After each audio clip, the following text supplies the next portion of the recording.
1 Samuel 2, puji-pujian Hana. Lalu berdoalah Hana, katanya, hatiku bersukaria karena Tuhan, tanduk kekuatanku ditinggikan oleh Tuhan. Mulutku mencemoohkan musuhku, sebab aku bersukacita karena pertolonganmu. Tidak ada yang kudus seperti Tuhan, sebab tidak ada yang lain kecuali Engkau. Dan tidak ada gunung batu seperti Allah kita. Janganlah kamu selalu berkata sombong, janganlah mencaci maki keluar dari mulutmu. Karena Tuhan itu Allah yang Maha Tahu, dan oleh Dia perbuatan-perbuatan diuji. Busur pada pahlawan telah patah, tetapi orang-orang yang terhuyung-huyung pinggangnya berikatkan kekuatan.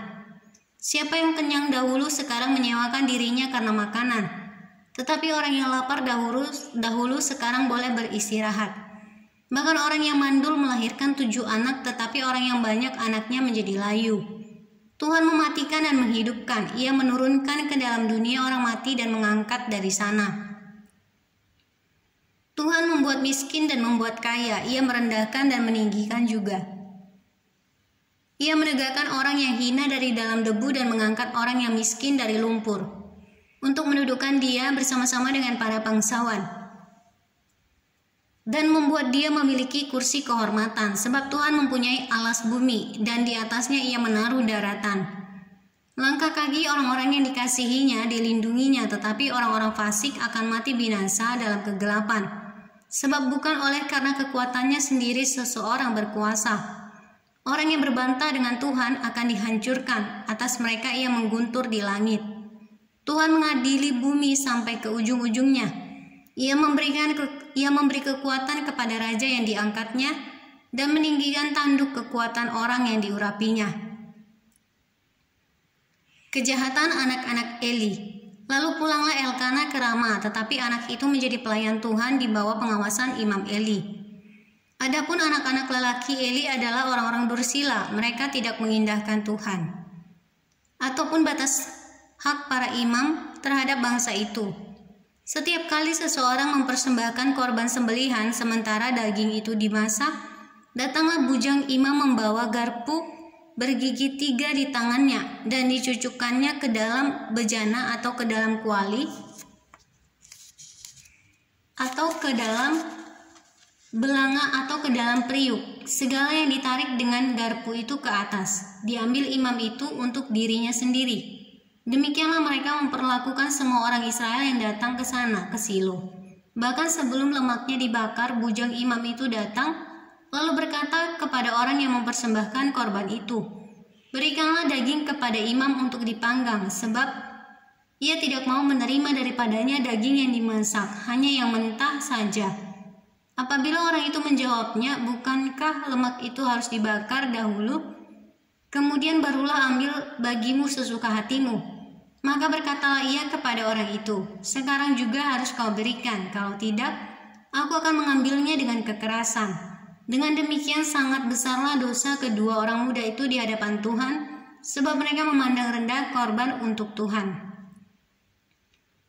Adapun Samuel menjadi pelayan di hadapan Tuhan, ia masih anak-anak, yang tubuhnya berlilitkan baju efod dari kain lenan. Setiap tahun ibunya membuatkan dia jubah kecil dan membawa jubah itu kepadanya. Apabila ia bersama-sama suaminya pergi mempersembahkan korban sembelihan tahunan, lalu Eli memberkati Elkana dan istrinya, katanya, Tuhan kiranya memberikan keturunan kepadamu dari perempuan ini pengganti yang telah diserahkannya kepada Tuhan. Sesudah itu pulanglah mereka ke tempat kediamannya, dan Tuhan mengindahkan Hana, sehingga dia mengandung dan melahirkan 3 anak laki-laki dan 2 anak perempuan lagi. Sementara itu makin besarlah Samuel yang muda itu di hadapan Tuhan. Eli telah sangat tua apabila didengarnya segala sesuatu yang dilakukan anak-anaknya terhadap semua orang Israel, dan bahwa mereka itu tidur dengan perempuan-perempuan yang melayani di depan pintu kemah pertemuan. Berkatalah ia kepada mereka, mengapa kamu melakukan hal-hal yang begitu, sehingga kudengar dari segenap bangsa ini tentang perbuatan-perbuatanmu yang jahat itu. Janganlah begitu, anak-anakku, bukan kabar baik yang kudengar itu bahwa kamu menyebabkan umat Tuhan melakukan pelanggaran. Jika seseorang berdosa terhadap orang yang lain, maka Allah yang akan mengadili. Tetapi jika seseorang berdosa terhadap Tuhan, siapakah yang menjadi perantara baginya? Tetapi tidaklah didengarkan mereka perkataan ayahnya itu. sebab Tuhan hendak mematikan mereka. Tetapi Samuel yang muda itu semakin besar dan semakin disukai, baik di hadapan Tuhan maupun di hadapan manusia. Nubuat tentang Eli dan kaum keluarganya. Seorang abdi Allah datang kepada Eli dan berkata kepadanya, "Beginilah firman Tuhan, bukankah dengan nyata aku menyatakan diriku kepada nenek moyangmu, ketika mereka masih di Mesir dan takluk kepada keturunan Firaun?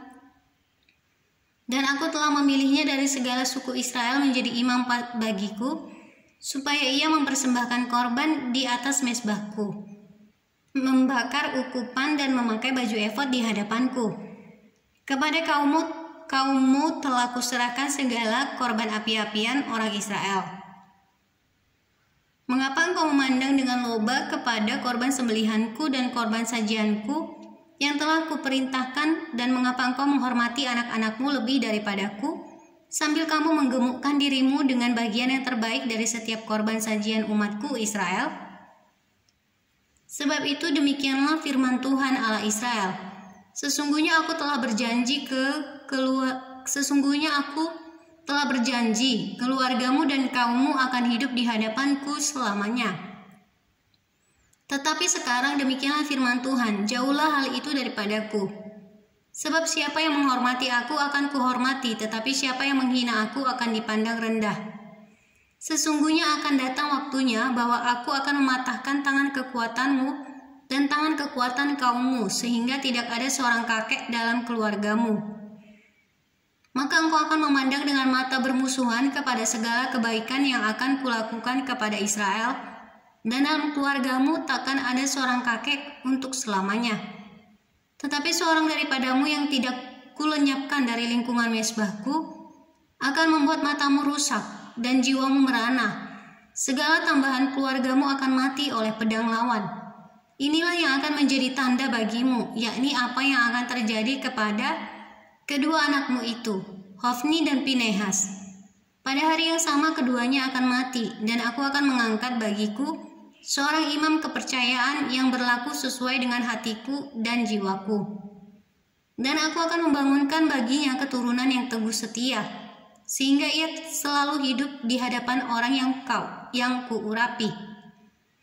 Kemudian siapa yang masih tinggal hidup dari keturunanmu akan datang sujud menyembah kepadanya, meminta sekeping uang perak atau sepotong roti, dan akan berkata, tempatkanlah kiranya aku dalam salah satu golongan imam itu, supaya aku dapat makan sekerat roti.